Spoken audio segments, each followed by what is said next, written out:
So the idea was there, but the execution was just so poorly done. In the end, Halloween Kills is not a good movie. I'm willing to go as far as saying that this movie is worse than 2018 Halloween. And it ended on a cliffhanger again because we're getting Halloween Ends next year, and boy oh boy, I can't wait for that. I'm sure it's gonna be remarkably good.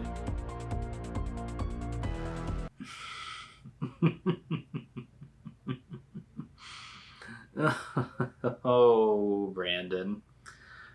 Oh, poor, young, little, naive Brandon. If only you could have seen where we are now compared to where you were a year ago, then you would have been begging for Halloween Kills back, man. That was my review of Halloween Kills about a year ago, and here we are now talking about the movie that I mentioned in that snippet, Halloween Ends. Halloween Ends is the third movie in this trilogy that serves as a sequel to the original Halloween from 1978. Now, let me just get this out of the way. I am not a fan of these recent Halloween movies at all. I personally was not a fan of Halloween from 2018. I thought that movie had a very bad script and it was very unfocused. And then there was Halloween Kills last year, a movie that I thought was even worse. Even though I did not like either of those movies, I went into Halloween Ends with very minimal expectations. I did have a tiny bit of optimism because I really disliked the first two movies and I thought there's no possible way that this can be worse. But I was wrong. Boy oh boy, I was wrong. Halloween Ends is not only worse than Halloween 2018 as well as Halloween Kills. Halloween Ends is the worst movie of 2022. I'm dead serious. I have a lot to say about this movie, and it will involve spoilers. So if you have not seen Halloween Ends and you want to, then I would really suggest that you come back to this review at another time after you've seen it. Because along with my thoughts about why this movie just doesn't work, I will be going over very specific plot points. So without further ado, let's dive headfirst into this shit show. So the movie opens with a flashback that takes place in 2018 during the events of the movie from 2018. And we follow this kid named Corey who's babysitting a kid while his parents go out to a Halloween party. And long story short, the kid plays a prank on Corey, and as a result, Corey ends up accidentally killing this child. And I will give it a little bit of credit because this scene really caught me by surprise, and I didn't expect to see a kid dying in the first 5 minutes of this movie. But at the same time, I thought, okay, why is this being shown? Like, we've never seen this character before. Is this gonna go anywhere? But then after this flashback sequence, we jump ahead 4 years to the present. And we see Laurie, played by Jamie Lee Curtis, living peacefully in a brand new house that she bought in between the events of Kills and this movie. And she's living with her granddaughter Allison because Allison's mother, who is Laurie's granddaughter, was killed at the end of Halloween Kills. And right from this point, I immediately felt a disconnect between Halloween Kills and this movie. Because Halloween Kills picks up literally right where Halloween 2018 left off. So I was thinking that they were going to do the same thing with this movie, because at the end of Kills, Michael Myers basically slaughters the entire town of Haddonfield. But no, this movie ends with a flashback from 2018, and then we jump ahead 4 years to now. But after Laurie and Allison are reintroduced to the audience, we immediately start following Corey again. And at that point, I got a very bad feeling, because I said to myself, that kid is going to be the focus of this movie, isn't he? And I will tell you, man, I was baffled because the first two movies made the exact same mistake. Halloween 2018 focused on Allison, Laurie's granddaughter, for a majority of the movie. Halloween Kills focused on a lot of the townspeople who live in Haddonfield. And this movie focuses on Corey. Once again, the writers are choosing not to focus on the most interesting part of the movie, and that is Laurie. Since Corey's incident, most of the residents of Haddonfield know who he is, and they absolutely hate him. And as a result, he's bullied and picked on, and in this movie specifically, he's picked picked on the goofiest looking bunch of high schoolers that I've ever seen in a movie. And so he runs into these bullies at the gas station and he ends up cutting his hand open. But luckily Laurie is at the gas station at the same time this happens and she takes Corey to the hospital. And sure enough, she takes him to the same hospital that Allison works at and she creams her pants as soon as she lays eyes on him. And jumping ahead a little bit, they start to hang out more and more and then the two of them form a relationship for some reason. And that's when I realized, along with Corey, Allison was also going to be a central focus of this movie. By the time we have gotten through all of the events that I've mentioned already, we're about 40 minutes in and Michael Myers still has not made an appearance. But after Corey has another run-in with those same bullies from the gas station, they inadvertently throw him off a bridge. And Corey is dragged into the sewers by an unknown individual. And when Corey wakes up in the sewers, sure enough, this individual is revealed to be none other than Michael Myers. And so at that point, it's revealed that Michael has been living in the sewers for the past 4 years. Or at least that's how it came off when it was presented. Has he really been living down there by himself the past 4 years? No one knew he was down there? So you're telling me in Halloween Kills, after Michael slaughtered a good chunk of the town's population, he ran away? And if he was in fact living down there the past 4 years, then what the hell was he doing to pass the time? What did he eat? Where did he shit? Actually, that's probably a stupid question. He's in the sewer. It all smells. He probably just went anywhere and everywhere. But after it's revealed that Michael saved Corey, Corey runs out of the sewers in a huff and he's confronted by a homeless man who lives under the bridge just outside the sewer pipe. And the homeless guy, I think, mentions something about how you need to go back in there and get me that mask right now. And then Corey kills the homeless guy with no real remorse. And at that point, I had another realization that I wanted to be wrong about. After Corey kills this homeless man, I said, oh, please, do not let this guy be the new Michael Myers. Please do not do that. But sure enough, that's what happens. And Michael, in a way, serves as Corey's mentor, training him in the sewers like he's fucking Master Splinter. But Michael ends up training Corey to kill people because he lures a guy into the sewers who Michael helps him kill. And then we follow them to the house of Allison's boss, as well as a co-worker who were having an affair. And they kill both of them too. And it's just so ridiculous. But we were an hour into the movie at this point, and this movie is, I think, an hour and 50 minutes long. So there's less than an hour remaining. And at this point, I just wanted to know, what the fuck were the writers thinking here? Halloween Ends was teased to be the grand finale to the conflict between Laurie Strode and Michael Myers that was 44 years in the making. But they completely lost sight of the plot and conflict that they created with characters that they completely forgot how to write, and they mashed it with some of the worst written dialogue that you will ever hear. You know, you need to find someone that can let go, that makes you want to rip off your shirt and show grief your fucking tits and say, you know what? Let's go. I like your face. I mean, I like seeing your face. Just burn it all to the ground. I like the match. I hope you find love.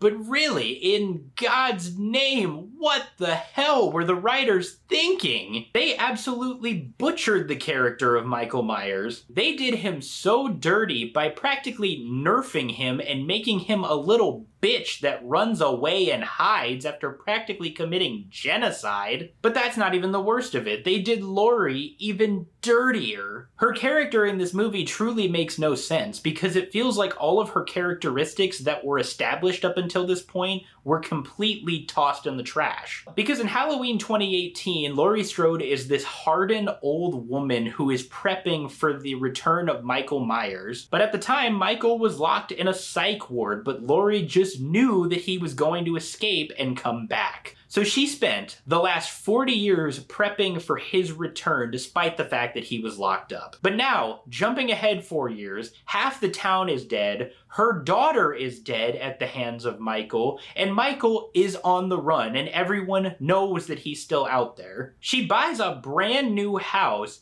and lives a very quiet, calm life with her granddaughter, knowing damn well that the man she spent the previous 40 years prepping for the return of is still out there after he murdered your entire hometown as well as your daughter, and she's okay with this? But I guess it doesn't matter because the two of them get their big showdown at the end. But leading up to this showdown, long story short, Corey and Allison love each other and they want to run away together. Corey slowly starts to lose his mind and kills a bunch of people, and along the way he also steals Michael's mask from him. But before Corey and Allison run away together, Corey decides to try to finish the job and kill Laurie. But Laurie, you know, being as smart as she is, she gets the upper hand on him. And instead of Laurie killing Corey, he decides to kill himself for whatever reason. And it's so stupid. He says,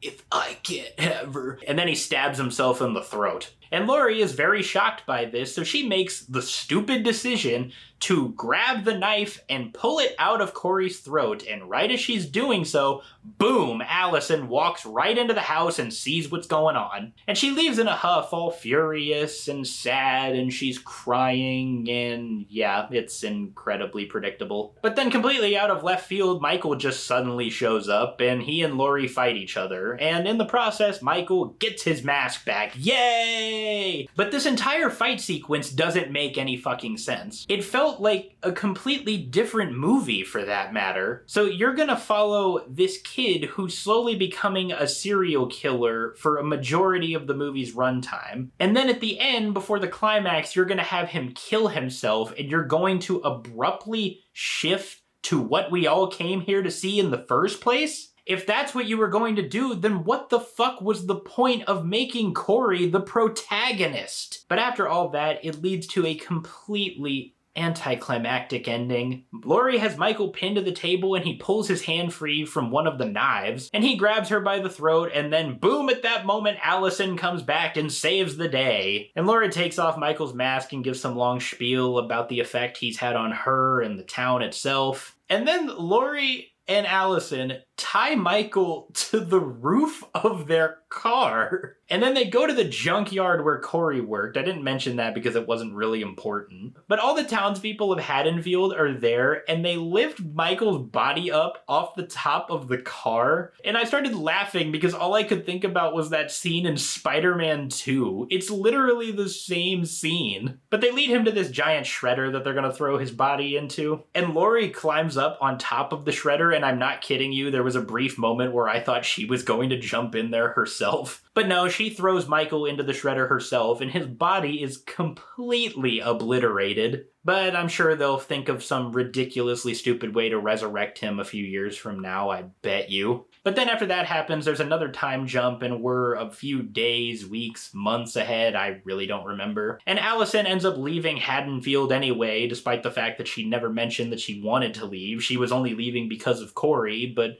Corey's dead now, so what the hell was the point of her leaving? And Laurie just lives this life in solitude, having no one, with her granddaughter leaving and her daughter being dead, and she's writing a book about all of the events that she's experienced. And it just ends with a shot of Michael's famous mask sitting on her table, and we cut to black. And that's Halloween ends. If this is truly the end of the Halloween franchise, which, let's be honest, I don't think any of us believe it is, then it really couldn't have ended in a worse way. But one thing I will give Halloween Ends credit for is having an interesting idea at the center of it. A kid who makes a very fatal mistake and is trying to move on with his life, but the small town that he lives in keeps dragging him down. And despite being a good kid, he becomes this hardened outcast who becomes the very thing that all of the people said he was. And then he goes on a rampage to exact revenge on the people who said he was nothing more than a murderer. I'm not being hyperbolic, dude. Strode, that's a great idea. But it's not a good idea when it serves as the finale to one of the most famous horror franchises to ever exist. Every setup, every plot point, every character motivation seems like it was completely forgotten. The only good things that I can say about this movie, aside from having a good idea,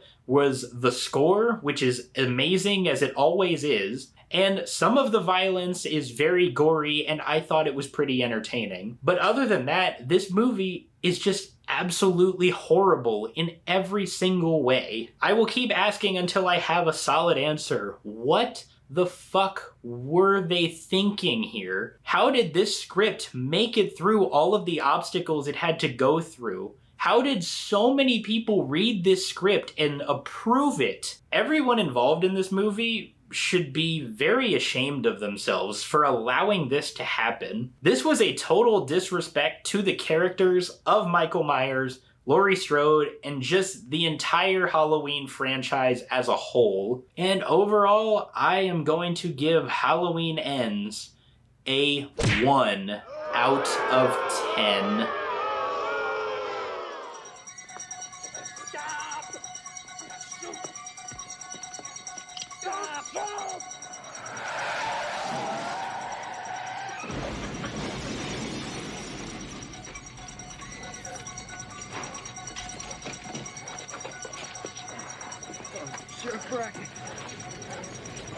Hey everybody, thank you so much for watching my review of Halloween Ends. If you guys saw this movie, let me know what you thought about it. Did you love it for some reason, or did you hate it like me and several others did? If you guys like this review, then be sure to hit that thumbs up, and do not forget to subscribe. If you want to see my previous reviews, I will link those right over here. Other than that, I hope you all have a tremendous rest of your day, and I will see you all next time.